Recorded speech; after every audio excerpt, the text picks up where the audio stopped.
Welcome to Dove and Dragon Radio. I'm your host, M.L.Ruscsak. I'm here with special guest and author, Michael Pickard. Welcome. It's great to be with you. Now, you are an author, and all your books, are, if you're watching the video, are right behind you. So before we get into all your books, how did you get started as an author? Well, it was kind of fortuitous happenstance. Our daughter was going to go off to overnight camp at the age of 11. And she came to me and she said, "Daddy, I want you to write me every day." And I didn't want to send her just dull stories about what I did at work or what I had for dinner. So as a father, you worry about your kids. And this was her first camp experience. I was a little worried that she might not acclimate. Now, I was wrong. She did just fine. But I wanted to write something that might be maybe a little funny, supportive, make her feel like she was a success. So I asked myself, who would have more trouble than anyone else going to overnight camp? And the answer to me was obvious: an alien from another planet who came to overnight camp. Of course, that is the most obvious reason, right? So I wrote her letters. The first year she was gone a week, so I wrote 7 letters. In subsequent years, she went 2 weeks and I wrote more. At the end of 5 years, I had all this material on a continuing story. And I didn't realize it, but she was sharing the letters with her cabin mates. So I didn't have one audience, I had a growing audience. And then people around me at work, friends, family, they knew I was doing the story and they wanted copies. So I put all the letters together. I did a big edit, and that was my first novel, which was called The Gurfnit Chronicles. The first time I had that in my hand, I got goosebumps. I see the title, I see my name on it, and my words in a book, and I was hooked. So from then on, I just kept writing. A lot of authors start with, I'm just going to write this because, and I don't expect anyone to read it. And then the writing bug hits. That's what happened to me. That is awesome. And you have at least 9 books out right now. I have 9 novels. I have a collection of essays and short stories. Those have appeared in juried journals. So those went through a vetting process. But the journals went out of print and I wanted the stories to persist. So I put them together into a collection called Shorts. And so that's at my author page. And then because my grandson asked me to, I wrote my first children's book, which is The Boy Who Sneezed Money. Wouldn't it be a super gift? I sent the chapters to my daughter. She would read them to him before he went to bed. And after I finished it, I thought, I can't throw this away. So I put it up on Amazon for 99 cents and he gets the profits. Oh, that's awesome. I mean, that is something you're doing for grandson. It's not just a book, but it's also teaching him revenue and royalties and stuff like this. So when he gets older, he has that experience. And in 3rd grade, he can tell all of his classmates, I have a book on Amazon. That is something to be proud of in 3rd grade. I don't think there's any 3rd grade students out there anywhere that can actually say that, except your grandson. So what is the first book other than Shorts that you actually, of your collection behind you, published? What order? Give me an order here. So after I wrote the Gurfnit Chronicles, someone asked about where the primary character Gurfnit came from and why it was the character, the citizen who came to Earth. And so I wrote the backstory. That's originated under twin sons. That's an origin story for the Gurfnit Chronicles. Okay. I wrote Off the Books, which is cast in the future in China, about a female protagonist who used to work on an assembly line putting screws into iPhones. And when robots take over manufacturing of devices, She becomes a software person. She's a novice, but she gets sucked into something beyond her skills and she grows into it. So I really like that book. I co-wrote Cold Shoulder with a friend who also happens to be he was the chair of music at Lake Forest College. He had the summer off, so we did that one together. And then because I wanted to try to tackle a trilogy, I created the Invasive Species series. So it's 3 books.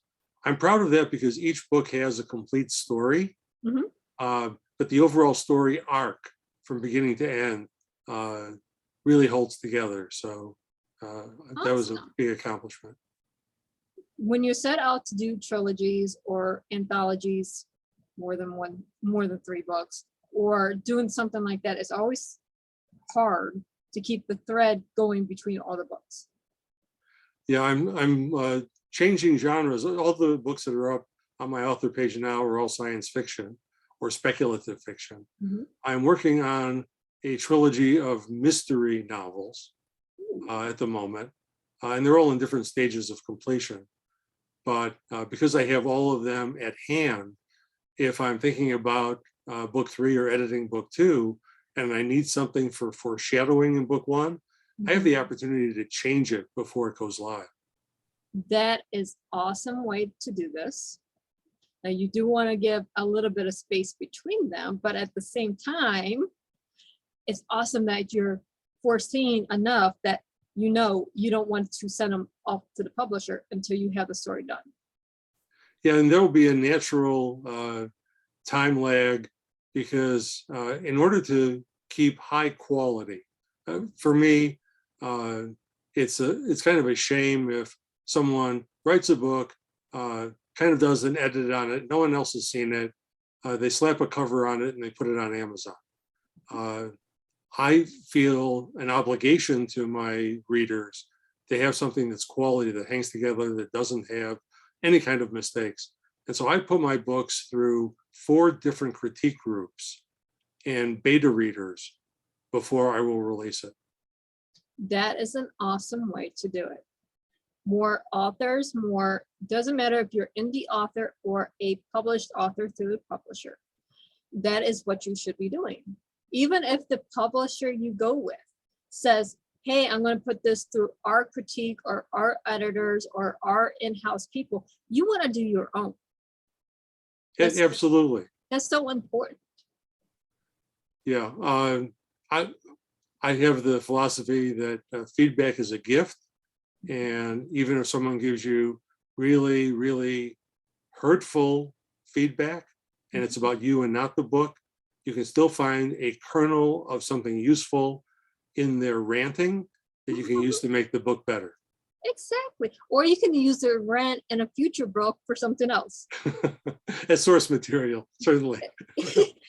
I love the source material. How many people out there just spew negativity on anything under the sun? So it's all source material for any author that is out there. The last 2 novels, the most recent ones, One Photo Too Many. So that takes place on Earth. No aliens, but there is an intelligent sea creature in that one. And someone who is a photographer and has been lied to his entire life. So it's about him and the creature, but it's also about him coming to terms with his situation. And then the most recent, which came out in February, is Forward and Back. Every science fiction author needs to do a time travel novel. So that one's mine. And that one is about a particle physicist who becomes the victim of his own experiment and is thrust 8 years into the future. His wife has declared him dead. The son that was being born on the day of that accident is now 8 years old and has never met him. And he has a reputation as being a failure. And so he's got to figure out how to come back from that and what he's going to do to come back from it. That is awesome. I 100% agree. Everyone that writes science fiction needs a time travel novel. It doesn't matter if it's aliens going back in time, a person going back in time, or whatever else, you have to have that time period shoved. My goal was, and I had a contest, if anyone bought the book on the day of release, and within 30 days, the first person who found a mistake that I made in my time travel rules, because every time travel novel has its own rules.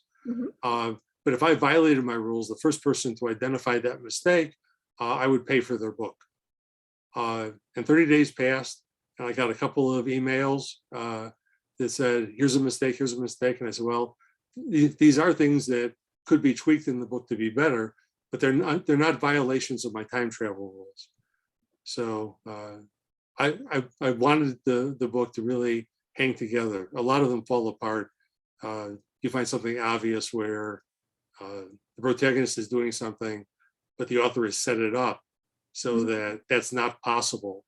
And so you have this conflict. I wanted to make sure I didn't have any of that. It's very hard to do that. So kudos to you for being able to do it. I'm working on that with myself through time travel, and it's not easy. No. It's really, really, really not easy at all. So I had written the first chapter, and when I got to the end of the book, the protagonist revisits the scene that's in the first chapter. And having done that, I had to go back and rewrite the first chapter to accurately reflect what the last chapter showed, because they have to be in sync. Yeah, it's a challenge, isn't it? Going through and editing while you're writing. Very, very much so. Very much so. You write, listeners out there probably won't understand this unless you're a writer or an author, but you write this wonderful chapter or paragraph or something, and then you put it away and you're working on something that's related to it, and you don't see this chapter or paragraph for a month or 6 months or even a year. And then you go back to it and go, oh, I have to change this completely. Having what I call emotional distance from the work is really important. I use National Novel Writing Month every November as a way to get a researched story out of my brain and into the computer. And at the end of November, during December, I do something else. I work on another book. I come up with concepts for covers. And on January 1st, the way I celebrate New Year's Day is the first time I read what I call my mountain of words. And that's trademarked. That's all the stuff that I kind of dumped out of my head the previous November. And then I get to see what parts are surprising and great, and what stuff is poobah, and how many times I changed plot, and so there's stuff there that needs to be thrown away because it's obsolete. It's an interesting experience. It really is, and doing Nano is great. They just added Nano to include March as well. So there's now two months of Nano. And this is the first year I was able to do both, but at the same time, it's what can I write as an author's point of view versus what is completely garbage and just needs to get out of my head. Yeah, well, congratulations for doing March Nano. Given the research that I need to do for next November, plus one novel in final edits, I hope, and one novel in first or second pass edits, I have too much on my plate to contemplate another novel in the middle of that. Well, I, as an author, usually have between 3 to 4 works in progress at any point. So picking one that I'm going to dedicate 1 month to is usually a relief because it takes the other 2 off my plate. That's how I see it, but not all authors do that. Some do it as, I just want to get this done. Some of them do, oh, this is great marketing for it, because Nano, if you do Nano, you have marketing with it, if you hashtag correctly. Yes. So there's a little bit of everything within Nano, why we do it. Well, it gives me quality time for that month to dedicate myself to getting the story into the computer, because I can't edit it while it's in my head. It's got to be it's got to be in front of me so I can use a keyboard and a mouse to make all the necessary changes. I am one of these authors, and I'll show you, that will print a sample book just so I can go through and mark in it with all my edits. That's how I have to edit, because if I look at it on a screen, I can't catch the edits. And that book will sit there for 3-4 months before I even read it.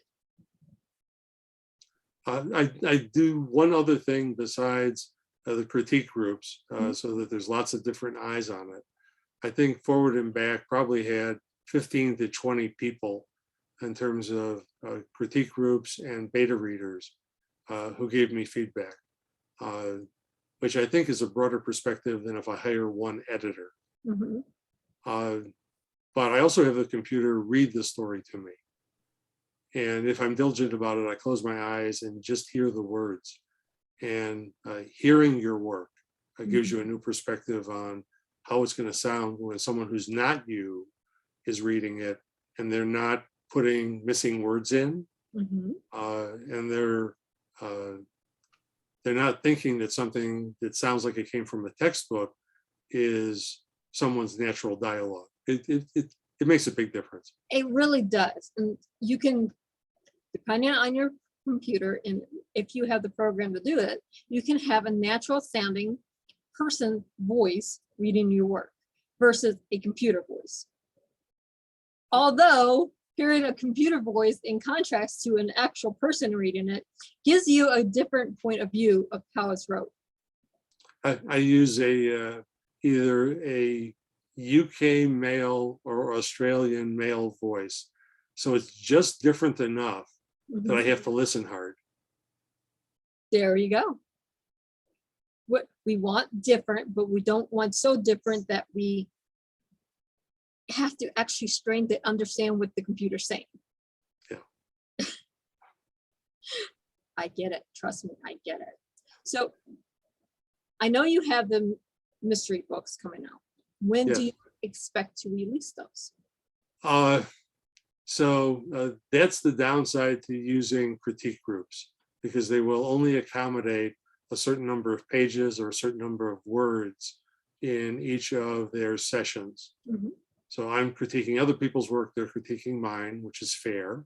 One group does 3,000 words a week, another one does about 7,500 words a month.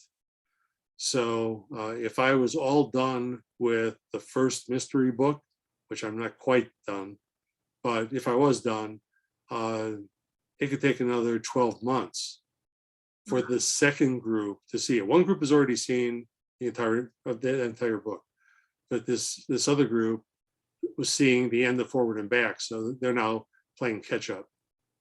So it could be a year. Well, a year is a reasonable amount of time, though, for publishing a new book. A year between the one that you just published, Forward and Back, versus a year to your next book. That is actually a reasonable expectation. If I rush it, I will be sorry. And I Yes. don't want to be sorry. No, you don't. You want to, actually, is a good rule of thumb to release 1 to 2 books a year, depending on the author, how much you write, and how much critiquing you have done. You don't want to do 6 books in a month, unless you have 6 works in progress every couple of years. It can be done. It's not recommended. There were 2 books that came out one year. Cold Shoulder was done over the summer with my partner Don, and we wrote it, we edited it, we passed it to some beta readers, and then he had to go back to teaching. And I went, okay, well, if you're all right with this, let's put this one out. But one of the invasive species books came out several months later. So that was the one time where I was juggling 2 for the same year. Well, that's fine, because you have another author within that one book. So that is the perfect thing. I've done a couple books within a year, but they're related in such a way that one's a workbook to the textbook. Yeah. So that kind of makes sense. But where can our listeners and our viewers find you, your books, and anything else that they can have questions about? Well, so I have a URL that will redirect them to the Amazon page. It is www.gerfnit, GERF as in Frank, NIT.com.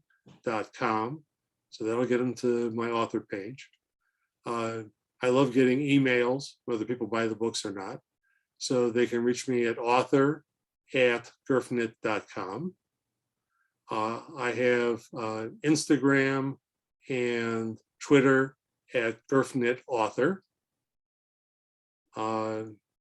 And I also have a blog spot, which is gerfnit.blogspot.com. So everything is to the one word, which is great for marketing and SEO, which I do teach. So you're doing a killer job there. You made the word really, really unique. So not everyone can find it, but that's okay. That's a good thing because it's sci-fi, right? And it's my driver, it's my Illinois license plate. Oh, wonderful. So you made it really easy for people to find you. I hope. We hope. But it's so fun to have you on the show today. Well, it's been terrific talking to someone who understands writing. This doesn't happen very often in my podcast. No, it does not happen unless you have an author having a podcast, because otherwise we go on other people's shows and they have no idea about the world of being an author. But you made it very easy. Wonderful. I love doing that. It's little tidbits along the way to teach the up and coming authors, but also it gives the readers a way to connect with you. Very good. But thank you so much for being on the show today. Well, it was my pleasure. Very nice to meet you. And for all of our readers and our listeners, happy reading.